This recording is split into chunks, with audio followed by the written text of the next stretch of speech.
अस्सलाम वालेकुम वीवर्स। आज जो मैं वीडियो बनाने जा रहा हूँ, इस वीडियो में आपको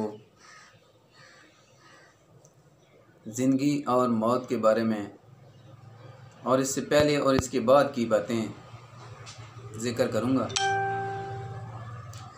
तो आइए नाज़रीन, वीडियो का आगाज़ करता हूँ। इंसान क्या है?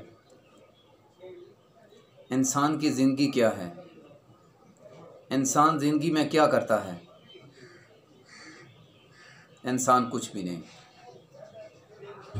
अगर इंसान सोचे तो सबसे पहले जब दुनिया से जाता है तो क्या होता है? इसका नाम छीन लिया जाता है। जो इसका नाम होता है, इसको इसके नाम से नहीं पुकारा जाता। फलां का लफ्ज़ इस्तेमाल किया जाता है, साथ ये कहा जाता है कि उसकी मैयत आ रही है, उसका जनाजा आ रहा है, नाम नहीं लिया जाता। ऐ इंसान, तेरी औकात क्या है? अगर इंसान को अपनी औकात का पता चल जाए तो उसकी दुनिया व आखिरत संवर जाती है। अफसोस कि इंसान अपने आप को पता नहीं क्या समझता है। इंसान कुछ भी नहीं है, एक हवा का झोंका बस। अगर सोचा जाए तो इंसान की ज़िंदगी क्या है? इंसान की ज़िंदगी एक पानी के बुलबुले की मानंद है। पानी का बुलबुला आया और चला गया। इसके अलावा अगर सोचा जाए या देखा जाए तो थोड़ा सा आगे चलें। इंसान क्या है? इंसान की ज़िंदगी क्या है?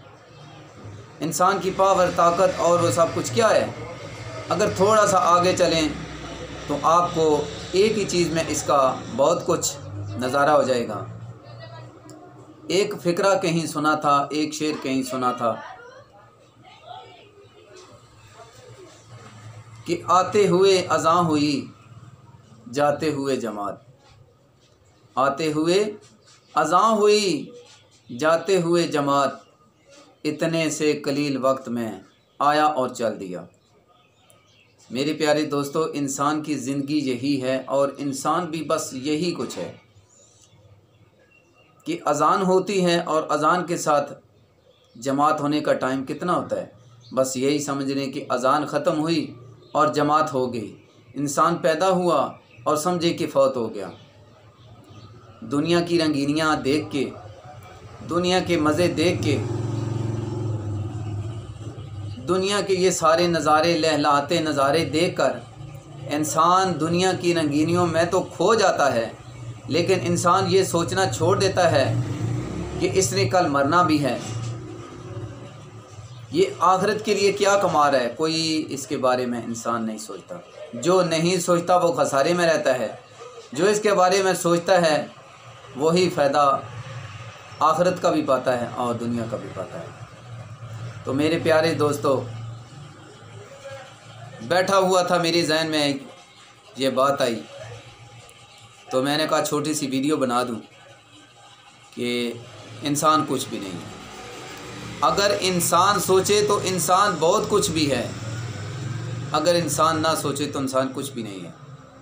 अगर दुनिया में लोगों के लिए, अपने बहन भाइयों के लिए, अपने रिश्तेदारों के लिए, दोस्त अहबाब के लिए, अपने दूसरे मुसलमान भाइयों के लिए कुछ सोच गया, कुछ कर गया, कुछ करके दिखा गया तो आपकी आखिरत आखिरत है, वगरना कुछ भी नहीं है। दुनिया पे आने का आपका कोई मकसद नहीं है। दूसरे लफ्ज़ों में आपको बताता हूँ कि अल्लाह ताला की ज़ात ने इंसान को दुनिया पर भेजा। किस लिए भेजा? इबादत के लिए। हम क्या करते हैं? खुद कुछ करते नहीं, दूसरों को सबक देते हैं। तो इसलिए अल्लाह ताला की ज़ात ने फरमाया कि मैं हकूक़ुल इबाद माफ़ कर दूँगा, अपने हकूक़ माफ़ कर दूँगा, हकूक़ुल इबाद माफ़ नहीं करूँगा। हकूक़ुल बात क्या है? हकूक़ुल बात यही है कि किसी गरीब मस्कीन का फ़ायदा कर दो। जिस किसी को कोई चीज़ ज़रूरत है उसकी ज़रूरत पूरी कर दो, और ज़रूरत पूरी करने के बाद उसकी ज़रूरत को बार बार बंदों में आगे पीछे बैठकर जतलाओ नहीं। ये इंसान का हक़ है। जो इंसान को पूरा करना चाहिए हम पूरा नहीं कर रहे। तो इसलिए मेरे दोस्तों, दुनिया का दस्तूर है कि दुनिया की रंगीनियाँ देखकर जो दुनिया की रंगीनियों में गुम हो जाता है वो दुनिया का होकर ही रह जाता है, उसका आखिरत में कोई हिस्सा नहीं है। इसलिए ऐसा नहीं है कि उसने कोई अच्छा काम करना कोई नहीं है, किसी को अच्छी राह दिखानी कोई नहीं है। इसलिए मेरे प्यारे दोस्तों, दुनिया की रंगीनियों को छोड़कर आखिरत के बारे में ख़ुद भी सोचो और दूसरों को भी अच्छी बातों अच्छे कामों की तरगीब दो। तो इसी बात के साथ मैं इजाज़त चाहता हूँ। जज़ाकल्लाह। अल्लाह हाफ़िज़।